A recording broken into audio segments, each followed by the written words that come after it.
Iran యుద్ధం ప్రభావంతో LPG బంకుల దగ్గర నో స్టాక్ బోర్డులు దర్శనమిస్తున్నాయి. గంటల తరబడి ఉన్నా గ్యాస్ దొరకటం లేదని అంటున్నారు ఆటో డ్రైవర్లు. కొంతమంది బంక్ నిర్వాహకులు అధిక ధరలకు గ్యాస్ అమ్ముతున్నారని ఆరోపిస్తున్నారు. బ్లాక్ దందాను కట్టడి చేయాలని డిమాండ్ చేస్తున్నారు. ఎల్పీజీ గ్యాస్ దొరకక గిరాకీ లేక ఆర్థికంగా ఇబ్బందులు పడుతున్నామని ఆవేదన వ్యక్తం చేస్తున్నారు ఆటో డ్రైవర్లు.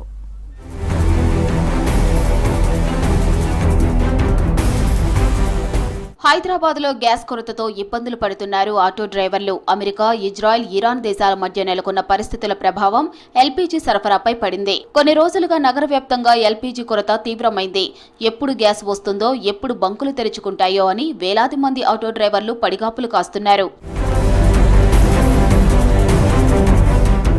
నగరంలోని మెజారిటీ ఎల్పీజీ బంకులు ఇప్పుడు వెలవెలబోతున్నాయి. ఎక్కడ చూసినా నో స్టాక్ బోర్డులే కనిపిస్తున్నాయి. గ్యాస్ కంపెనీలకు బంకుల యజమానులు సకాలంలో నగదు చెల్లించకపోవడం, దిగుమతులు తగ్గడంతో గ్యాస్ సరఫరాపై ప్రభావం పడుతోంది. గ్యాస్ లేక బంకులు మూతపడటంతో ఆటోలు స్టాండ్లకే పరిమితమయ్యాయి. పని లేక ఆర్థికంగా ఇబ్బందులు పడుతున్నామని తెలిపారు ఆటో డ్రైవర్లు.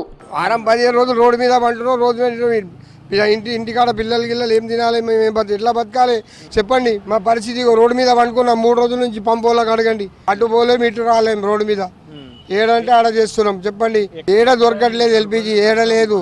ఒక్కొక్క రోజు నైట్లా పండుకొని తెల్లారి వరకు కొడతా అంటున్నారు.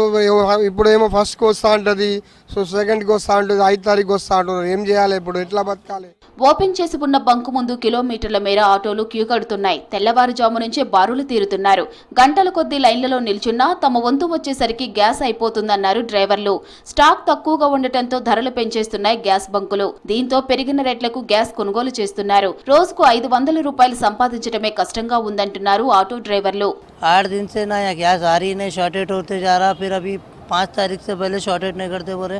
ऑटो वाले बेचारों को रोडों पे परेशानी हो रही है और ऑटो में 2 जनों का इंतकाल होगा ऑटो में। और बोले तो कभी भी पूछ रहे तो करना क्या, ऑटो वाले बेचारे घरों को गए तो जोरुआ परेशान कर रहे, बाहर आए तो रोड पे पब्लिक परेशान कर रही। पंपों पे गैस नहीं है, कहाँ जाके लेके वो लोग? గ్యాస్ సంక్షోభంపై కేంద్ర, రాష్ట్ర ప్రభుత్వాలు స్పందించాలని కోరుతున్నారు ఆటో డ్రైవర్లు. గ్యాస్ సరఫరాను పెంచాలని, బ్లాక్ మార్కెట్ దందాను అరికట్టాలన్నారు.